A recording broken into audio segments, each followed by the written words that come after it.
आज हम लोगों ने मीटिंग रखी थी एनबीसीसी के साथ। पर्पस ये था कि लोगों का डिमांड लगातार 5 टावर के लिए C6 से C10 के लिए आ रहे थे। कब कर रहे हो, कौन कर रहे हो, कैसे नहीं कर रहे हो।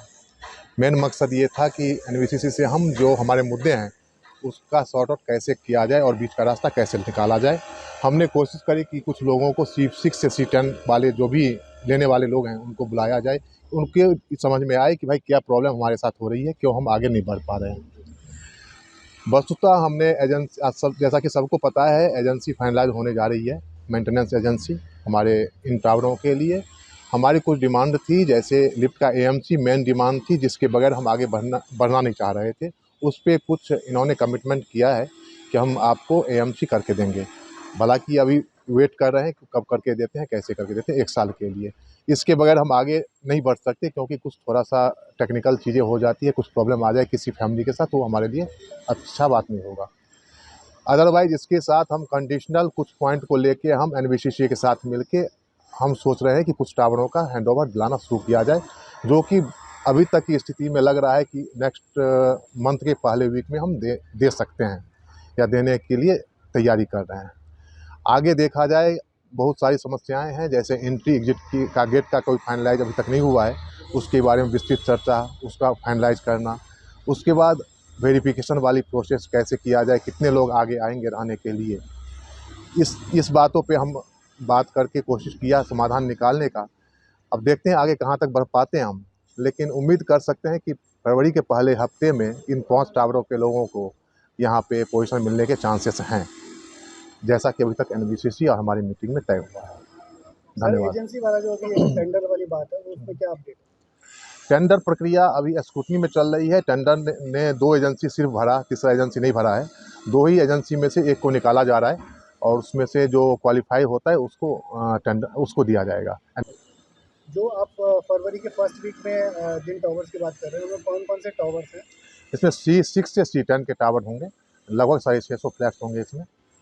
जी। और इन जो ये 5 टावर हैं, इसके बाद जो अगला नंबर आएगा सेकंड लॉट में, उनमें इसमें कौन-कौन से टावर हैं हाँ, और कितना अप्रॉक्सिमेट टाइम उसमें लग सकता है? उसके नेक्स्ट 2 से 3 महीने लग सकते हैं, मुझे जहाँ तक लगता है, जिसमें A1 से A7 टावर हैं, लगभग 1200 फ्लैट, 1520 फ्लैट्स हैं उसमें। जी।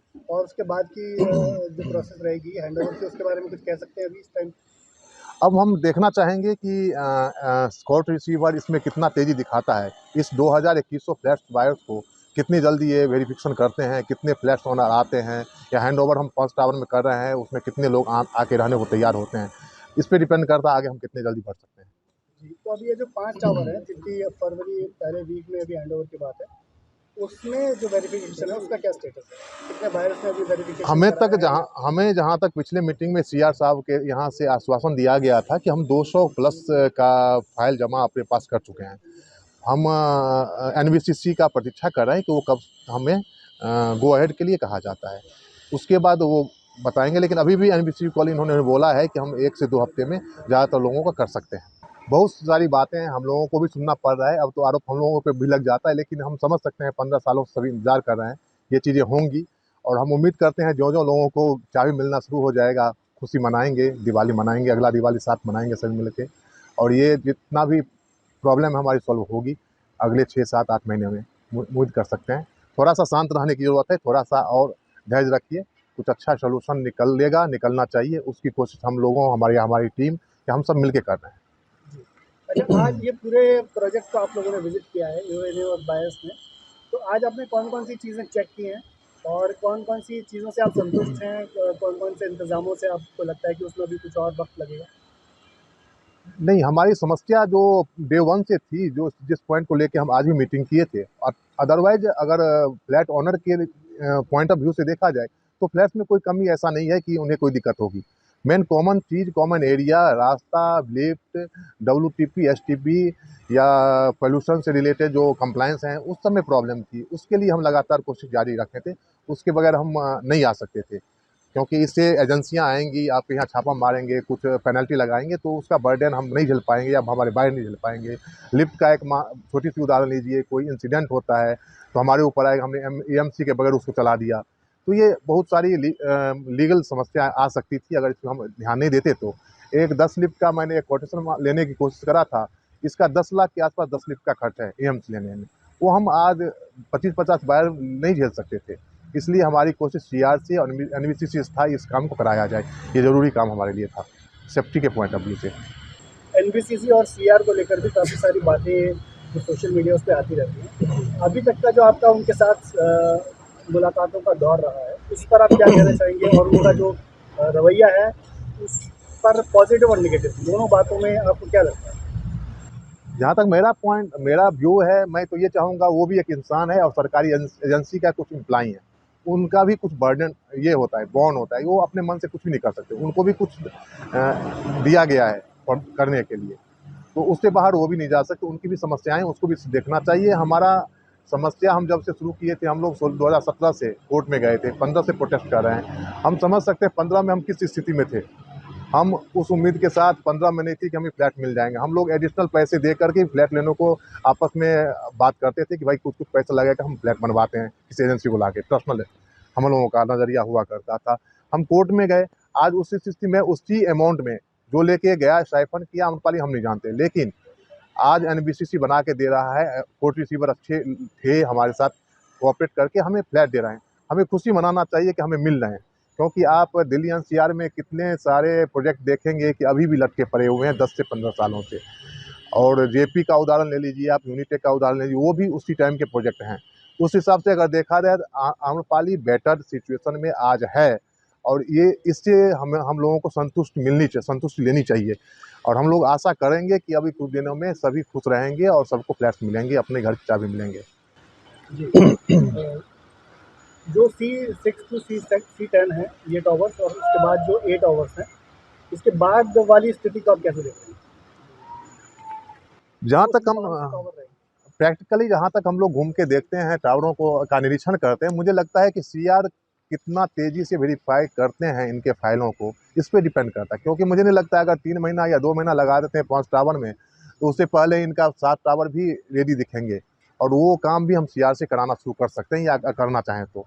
इसी क्रम में आगे का C1 2 टावर भी सामने आ जाएँगे करने को। तो मुझे लगता है कि एक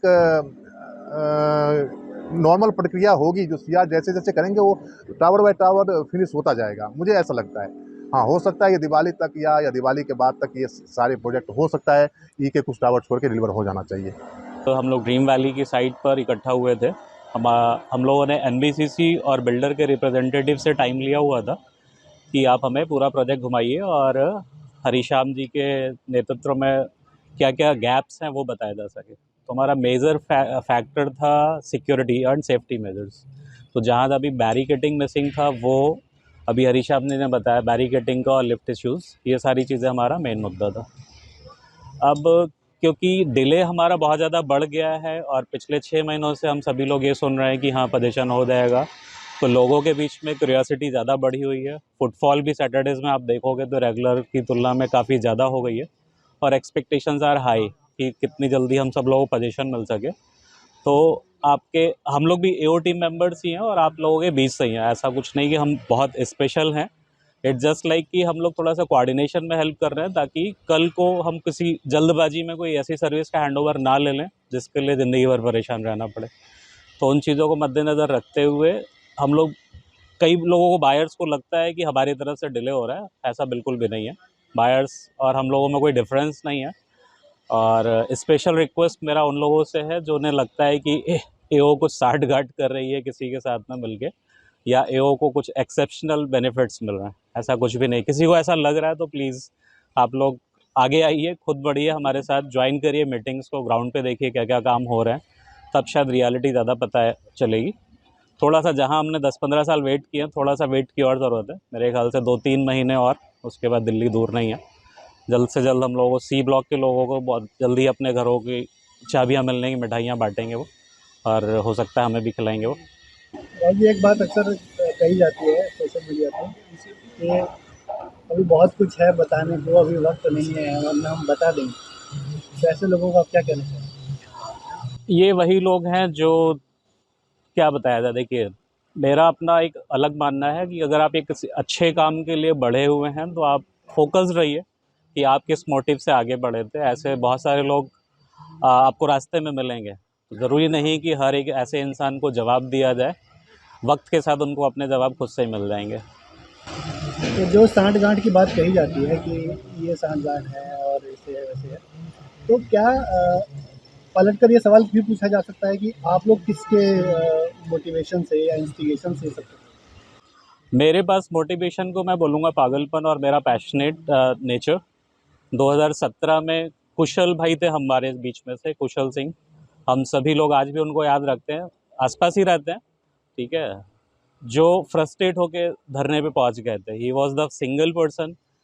वहाँ से हम सभी लोगों को इंस्पिरेशन मिली थी कि जब ये अकेला बंदा गेट पे बैठने के लिए रेडी है दिन रात, वो भी प्राइवेट जॉब वाला बंदा, then why don't we support him. तो ये पैशन और ये पागलपन हम लोगों का उसी दिन से शुरू हुआ था। और भगवान की दुआ है कि हम सभी लोग अभी तक साथ में हैं। ऊपर नीचे कितने भी ऊंच नीच हुए डिफरेंसेस हो, बट स्टिल हमारा मोटिव कभी चेंज नहीं हुआ है। और मोटिव यही था कि इस घर को और इस सोसाइटी को एक अच्छा कल्चर देना, अपने घर का पोजीशन लेना।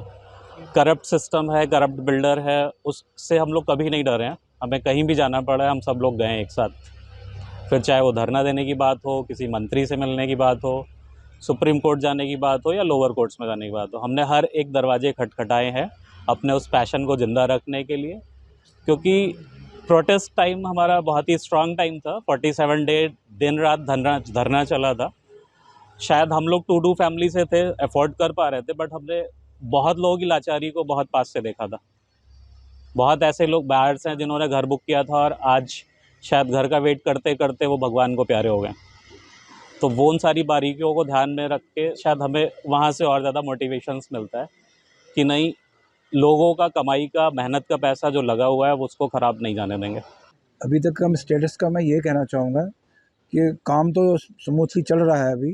अभी आज हमने कॉल दिया था, सब बायर्स को बुलाया था साइट पे, सो दैट कि वो देख ले, खुद देख ले, एनबीसीसी ऑफिसर से पूछ ले कि हमारा फ्लैट कब डिलीवरी को मिलेगा। क्योंकि काफ़ी सारे बायर्स ग्रुप्स में हमें बताते हैं कि भाई there is some collaboration between NBCC and CR, so we wanted to prove to the buyers. तो वो खुद आके पूछे लोगों से कि क्या ग्राउंड रियलिटी उस पे है। तो उन्होंने पूछ लिया लोगों से। तो now NBCC has assured us कि in the first week of February हमें शायद डिलीवरी C6 से C10 का फ्लैट्स का मिलने की चांसेस है। और उसके बाद सेकंड फेज़, इसी फेज़ 1 के दूसरे पार्ट में वो A1 to A7 का, वो भी नियर अबाउट 1500 फ्लैट्स है, उसके बाद शुरू हो जाएगा। Mostly what I see on the ground, I think it will take at least 6 months more after giving the position of C6 to C10। उसके बाद भी हम A1 to A7 दे पाएंगे। then gradually it will move on। और भी सारे, there are total 47 towers in our project।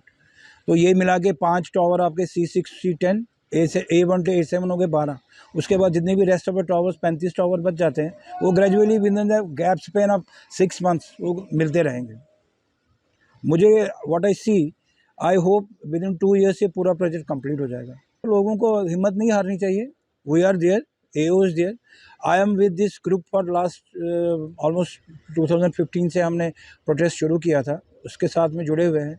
मैं भी 2010 का बायर हूँ। I am also waiting for last 15 years। तो फ्लैट तो मिल जाएगा। पहले जैसे लग रहा था कि मिलने की चांसेस नहीं है। Once this case was put into the Supreme Court, तो we have been given opportunities by SC and they handed over to CR। उन्होंने कोर्ट रिसीवर अपॉइंट किया, कोर्ट रिसीवर ने NBCC को दे दिया। No we are in the position, ultimately all the buyers will be able to get their flats. Group को मैं Telegram पे यही बोलूँगा, हिम्मत मत हारिए, सबको मिलेगा। और रेस्ट आपका कोई देर कोई सांठ-गांठ नहीं है। जो बार बार लोग बताते हैं सांठ-गांठ है, वो नहीं है, वो मन से दूर निकाल दीजिए। इफ़ पर्सनली मैं खुद बोलता हूँ, अगर मुझे लगेगा AO कोई सांठ-गांठ कर रहा था, I will the first person who will resign from this organisation. हमें कोई करने की ज़रूरत नहीं है। We are with the buyers, they be rest assured, उनके मुताबिक काम होगा एज़ पर द बेस्ट, जो भी बेस्ट होगा बायर्स के लिए। This is what I want to say. You see, मैं अपना बताऊंगा। I resided in near about in Noida. मैं हर सैटरडे को आ ही जाता हूँ। 10 किलोमीटर मेरा टू एंड फ्रो 20 किलोमीटर मेरा बन जाता है। तो हर सैटरडे को हमारा ड्यूटी है, आना ही आना है। and we have a meeting with NBCC and with the buyers. तो वो आ ही जाते हैं, और इन बिटवीन भी कभी NBCC बुलाते हैं यहाँ के लिए, वो भी आते हैं। आप मान के चलिए हफ्ते में 2 बार मैं अपने घर से यहाँ पर आ ही जाता हूँ। पूरा दिन बिताते हैं यहाँ पर, हमें भी अपना काम होता है, लेकिन वो काम सारा छोड़ के हम आ जाते हैं यहाँ पर just to fulfil our passion. This is also a passion. I am very fond of social work. मैं और भी ऑर्गेनाइजेशन में हूँ, एक्टिवली इन्वॉल्व हूँ, जहाँ पर रहता हूँ वहाँ पर भी इन्वॉल्व हूँ, और इधर भी मैं just to this a passion, so that किसी को काम आ जाए तो ठीक बात है। This is what I want to say. Thank you sir.